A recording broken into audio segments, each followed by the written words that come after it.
साध संगत जी प्यार से कहना धन निरंकार जी। साध संगत जी हम सभी पढ़ रहे हैं सतगुरु बाबा हरदेव सिंह जी महाराज की अनंत शिक्षाओं पर आधारित पुस्तक गुरुदेव हरदेव भाग 2, जिसका आज एपिसोड 5 है, पेज नंबर 17 है। यह कार्यक्रम लगभग 2 बजे दोपहर तक चलता रहा। शाम को जैसे ही चाय का कप पीकर गुरुदेव हरदेव कमरे से बाहर आए, वहाँ के कुछ गणमान्य महानुभाव आपके चरण स्पर्श करने लगे। उनमें एक महाशय आर्य परिवार के जाने पहचाने कार्यकर्ता थे और एक समाज सेवी। चरण स्पर्श करके वे महानुभाव वहीं पर बिछी दरी पर बैठ गए। गुरुदेव भी वहीं पड़ी एक कुर्सी पर आसीन हो गए। उन महानुभावों ने अपने सादर स्वर में प्रसन्न भरे शब्दों में कहना शुरू किया, बाबा जी, आपने आज वही कुछ कहा है जो हमारे शास्त्रों में पहले से लिखित है। हमें बड़ी खुशी है कि आप आर्य सिद्धांतों का उसी तरह प्रचार प्रसार कर रहे हैं जैसे आज तक हमारे ऋषि मुनि करते आए हैं। आप जिस मानव परिवार की स्थापना कर रहे हैं, इस संदर्भ में यदि कोई सेवा हमारे जिम्मे लगाएंगे तो हम प्रभु की कृपा से उसको निभाने में अपनी तरफ से कोई कसर नहीं उठा रखेंगे। वहाँ पर स्थित बाकी प्रभु प्रेमियों ने भी गुरुदेव हरदेव के आशीर्वाद पाने की याचना प्रार्थना की। गुरुदेव ने उनका अभिवादन स्वीकार करते हुए अपने सरल स्वभाव अनुसार फरमाना शुरू किया, निरंकारी मिशन कोई नए धर्म की स्थापना नहीं कर रहा। वैसे भी धर्म नया पुराना नहीं होता, क्योंकि वह सत्य पर आधारित होता है। जैसे सत्य शाश्वत है, इसी प्रकार धर्म भी शाश्वत है। अतः दास किसी भी महात्मा महापुरुष से अलग बात कह ही नहीं सकता।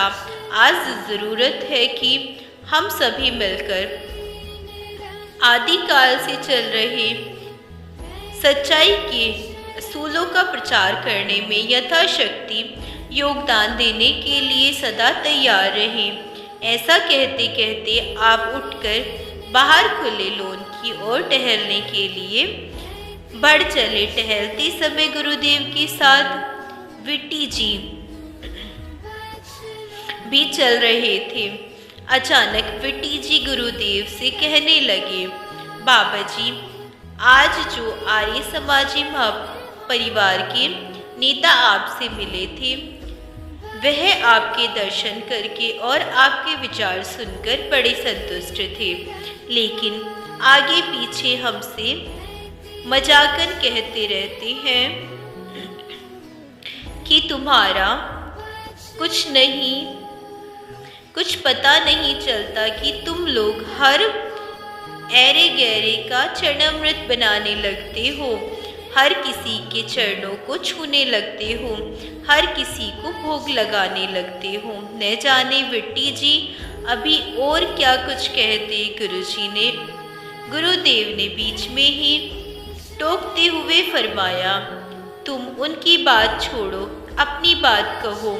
मुझे तो ऐसा लग रहा है कि तुम खुद ही इन शंकाओं में गिरे हुए हो। विट्टी जी थोड़े झेपते हुए कहने लगे, बाबा जी, आपने ठीक पहचाना। जब तब मेरे मन में भी इसी तरह की तरंगे उठती रहती हैं। मैं इतना तो ठीक मानता हूँ कि गुरु के चरणों को छुआ जाए, गुरु को भोग लगाया जाए और चरण भी केवल गुरु के ही धोए जाएं। गुरुदेव ने मुस्कुराते हुए कहा, बेटी जी, लगता है कि तुम्हें ज्ञान की अभी तक पूरी समझ नहीं आई, वरना इस तरह के भाव मन में जन्म ले ही नहीं सकते। ज्ञान की जिन्हें समझ आ जाती है, उन्हें कोई बड़ा या छोटा अथवा कोई ऐरा गहरा दिखाई नहीं पड़ता। उन्हें तो सब घटों में एक प्रभु का ही निवास दिखाई पड़ता है, और वह सहज में ही सबके चरण धोता है, सबके चरणों में सिर झुकाकर गर्व का अनुभव करने लगता है, और सबको खिलाकर अपने आप को सौभाग्यशाली मानता है। विट्टी जी ने स्वीकृति में सिर झुकाकर कहा, आप रहमत करो कि हर घट में निरंकार का वास देख पाएं और हर किसी को आदर सत्कार दे पाएं। अगले दिन 30 अगस्त को गुरुदेव ने देवबंद के निवासियों को संबोधित किया। देवबंद हिंदू और मुसलमान भाइयों का मिला जुला नगर है। यहाँ इस्लाम की शिक्षा प्रदान करने के लिए एक बड़ा संस्थान है। उस दिन निरंकारी बाबा जी के अनन्य भक्त सैयद मजहर हसन की प्रेरणा व अथक प्रयत्नों के फलस्वरूप काफी गिनती में उस संस्थान के शिक्षक व विद्यार्थी उस सत्संग में विद्यमान थे। गुरुदेव हरदेव ऐसे मिलन को देखकर एक अद्भुत खुशी का प्रगटाव करते हुए फरमाने लगे, आप बड़े भाग्यशाली हैं, क्योंकि आप यहाँ सभी जाति वर्ण के लोग मिलकर बैठे हैं और सत्य की चर्चा सुन रहे हैं। सच सिर्फ एक ही है। पुरातन रब्बी महापुरुषों ने इस सच को ईश्वर, अल्लाह, वाहिगुरु, गॉड आदि अनेक नामों से पुकारा है। धरती पर जितने भी रब्बी महापुरुष आए हैं, उन्होंने हमें यही बताया है कि दुनिया को बनाने वाला, पालन पोषण करने वाला और प्रलय करने वाला वाहिद एक सच है। रब्बी महापुरुषों ने कभी कोई भेद नहीं रहा। आबो हवा या जलवायु के कारण हर स्थान का खान पान और पहरावा अलग अलग है। अतः सबका खान पान न एक जैसा हुआ है न एक जैसा हो सकता है। हमें इन सभी भेदभाव से ऊपर उठना होगा जो इंसान से इंसान को अलग करते हैं। दास ने देखा कि सबके चेहरों पर एक नूरानी खुशी झलक रही थी। सभी एक परिवार के सदस्यों की तरह आपस में घुल मिलकर बगलगीर हो रहे थे। दास मन ही मन में दातार प्रभु से प्रार्थना कर रहा था कि प्रभु कृपा करो कि दुनिया के सभी इंसान परम सत्य को जानकर, एक मानकर, एक प्रेम की डोरी में सदा सदा के लिए बंध जाए और यह संसार जन्नत या स्वर्ग का रूप ले ले।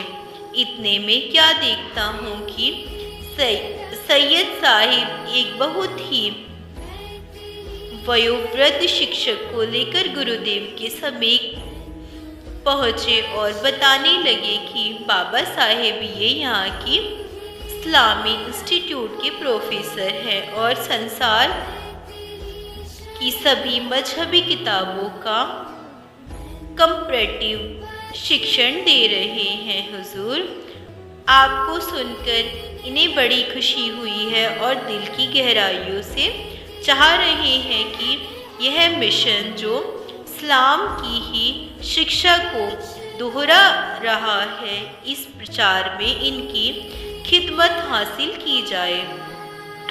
गुरुदेव हरदेव ने अपनी दिव्य मुस्कान बिखेरते हुए फरमाया कि इस्लाम को मानने वाला हो या हिंदू, मुस्लिम, सिख हो, सभी एक बात पर सहमत हैं कि ईश्वर या अल्लाह दो चार नहीं, एक और सिर्फ एक हैं। अगर यह सच्चाई हम सभी दिल से मान लें, अगर यह सच्चाई हम सभी दिल से मान लें तो स्वार्थी लोगों ने जो दूरियां हम में पैदा कर रखी हैं वे बहुत जल्दी खत्म हो सकती है। देखते देखते वहाँ दर्शन करने वालों की भीड़ लग गई। सभी रूहानी खुशी में विभोर थे। चूँकि शाम को रुड़की में भी सत्संग का आयोजन किया गया था, इसलिए गुरुदेव वहाँ ज़्यादा देर नहीं रुक सके। दोपहर का भोजन करने के बाद रुड़की के लिए रवाना हो गए। वहाँ भी आपने सभी को एक को जानकर, एक को मानकर एक होने की प्रेरणा देते हुए फरमाया, मनुष्य को परमात्मा ने कुछ ऐसी सोच विचार की शक्ति से मालामाल किया है जिससे कि एक आदमी अपने भले बुरे की पहचान कर सकता है और बुरे कामों को छोड़कर भले कामों को अपनाकर अपने लोक को सुखी और परलोक को आनंदमय बना सकता है। यह मनुष्य योनि सर्वश्रेष्ठ योनि है। यदि इसे हमें इधर उधर के कामों में ही व्यतीत कर दिया तो यह सुनहरी मौका फिर कब हाथ लगेगा। इस संबंध में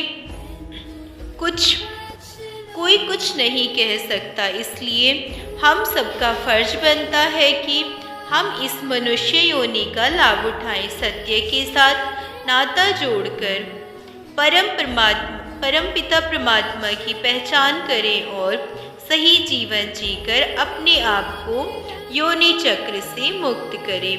31 अगस्त 1982 को अर्थात अगले दिन सहारनपुर में विशाल संत समागम का आयोजन किया गया। मंगलवार को वहाँ छुट्टी रहती है। संगतों तथा अन्य स्थानीय निवासियों ने इस समागम में बढ़ चढ़कर भाग लिया।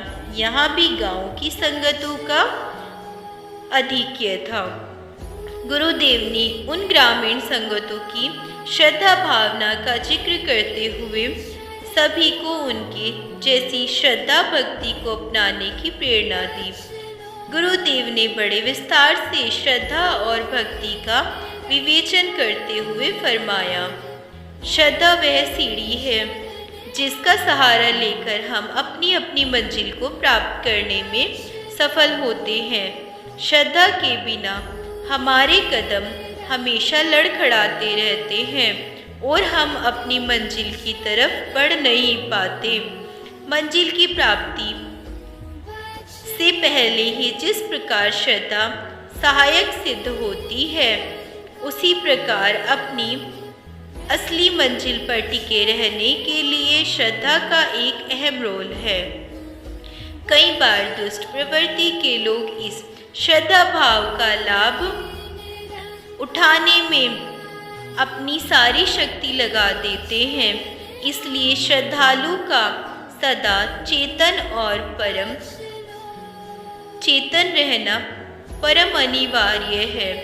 यदि श्रद्धालु जरा सी भी लापरवाही बरतता है तो ऐसे लोग उसका धन माल या फिर उसकी मान इज्जत लूटने में सफल हो जाते हैं। श्रद्धालु की अंधी श्रद्धा और अंधविश्वास के कारण ही आज बहुत से लोग अपनी स्वार्थ पूर्ति में दिन रात लगे रहते हैं। ऐसे गलत कर्म करने वालों को याद ही नहीं रहता कि कल उन्हें भी काल का ग्रास बनना पड़ेगा। उस समय उन्हें इस फंदे से कोई नहीं बचा पाएगा।